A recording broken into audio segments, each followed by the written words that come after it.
Salut et bienvenue dans cette vidéo dans laquelle je vais aborder le sujet de l'échec musculaire. Ce dernier est trop mal interprété par beaucoup de pratiquants de musculation qui ont toujours un but d'hypertrophie. On va voir ça ensemble. L'échec musculaire porte tout son sens, le but étant de pousser son corps dans ses retranchements de façon à ne plus pouvoir effectuer un mouvement par épuisement. L'idéal est de se situer dans une fourchette de 6 à 15 répétitions, suivant les exercices et muscles travaillés, toujours dans l'optique d'hypertrophie. Cependant, il est possible d'aller chercher un volume de répétitions plus élevé, suivant les méthodes et programmations que tu vas mettre en place. Car oui, il est plus facile de prendre une charge et d'effectuer 6 répétitions à l'échec plutôt que d'en prendre une plus légère et d'effectuer 50 répétitions toujours à l'échec. Au-delà de ça, il est plus facile de quantifier son effort sur peu de répétitions plutôt que sur beaucoup de répétitions.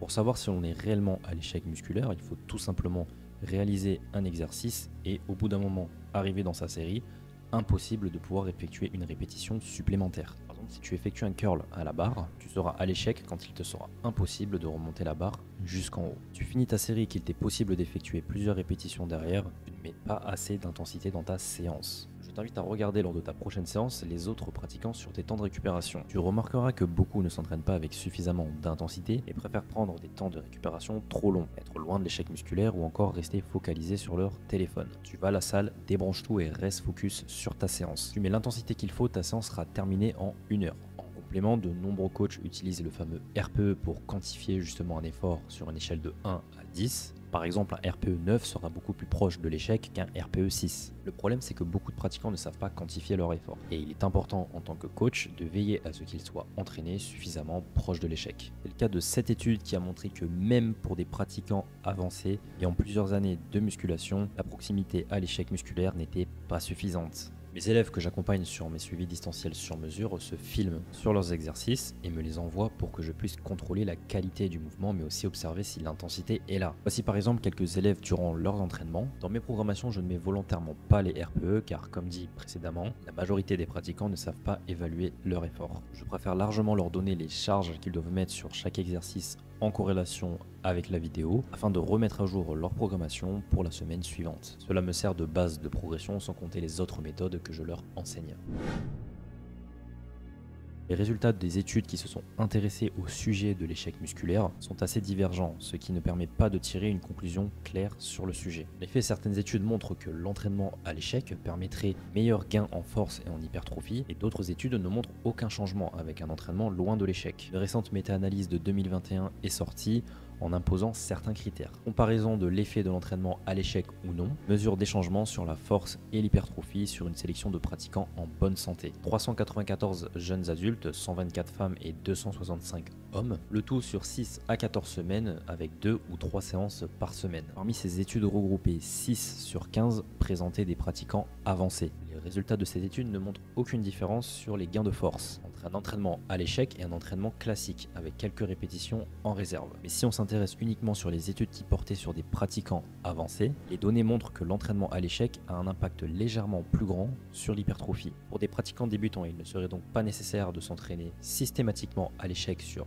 toutes ces séries pour augmenter sa force de manière supérieure par rapport à un entraînement où les séries s'arrêteraient avec quelques répétitions en réserve. Il serait préférable de se focaliser dans la propreté du mouvement et son apprentissage. En revanche, aucun effet néfaste de l'entraînement à l'échec n'a été observé. Il est donc tout à fait possible, selon les préférences personnelles de chacun et surtout le niveau de pratique, de choisir l'une ou l'autre méthode. Si on peut apporter une critique sur cette méta-analyse, on ne peut pas vraiment en tirer une conclusion claire, car le nombre d'études incluant des pratiquants réguliers est trop faible et l'échantillon également. De plus, le nombre de séances par semaine est plutôt faible, car il y a beaucoup de pratiquants qui s'entraînent beaucoup plus de 2 ou 3 fois par semaine. Autre aspect très important non mentionné, le régime alimentaire mis en place est-il le même sur tous les pratiquants? Vous connaissez déjà la réponse et cela influe énormément d'une personne à l'autre.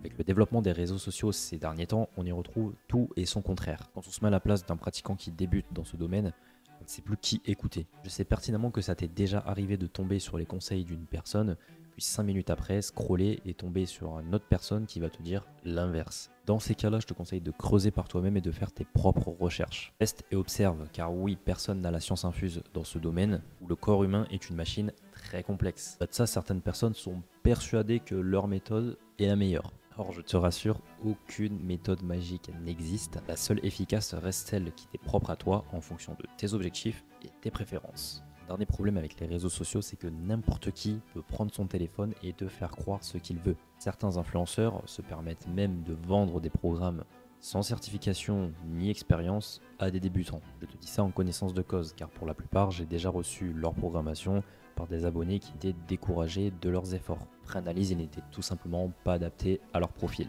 C'était du pur copier-coller. N'oublie pas que ta programmation dépend principalement de ton profil, de tes objectifs et surtout de ton emploi du temps. Et ils sont tous différents d'une personne à l'autre. Tu souhaites réellement apprendre à te transformer, opte plutôt pour une programmation avec un suivi personnalisé. Tu en as de disponible sur mon site internet kobocoaching.com. Pour beaucoup, la musculation se résume uniquement à effectuer du squat, du développé couché et du soulevé de terre. Heureusement, cette affirmation est fausse. Il reste de très bons mouvements polyarticulaires, mais si tu ne les aimes pas, inutile de les intégrer dans ta programmation. Sélectionne des exercices qui te plaisent, mêlant polyarticulaire et isolation, toujours dans un but d'hypertrophie. Il ne faut pas oublier que la salle de sport peut allier différents objectifs. Hypertrophie, force, endurance, vitesse, explosivité, rééducation ou encore le bien-être. Beaucoup trop de pratiquants sont matrixés par les réseaux sociaux et la musculation, pensant que tout le monde a le même type d'objectif de devenir énorme. Un dernier point important concernant l'entraînement à l'échec musculaire que j'ai pu observer chez certains de mes élèves en début de suivi, est que ceux qui avaient pour habitude de s'entraîner à l'échec sur toute leur série avaient tendance à se plaindre de tendinite. Bien entendu, cela reste une observation de ma part et mérite d'être plus approfondie. Au-delà de ça, une fatigue nerveuse risque également d'intervenir si toutes les séries sont portées à l'échec, même si le volume est faible.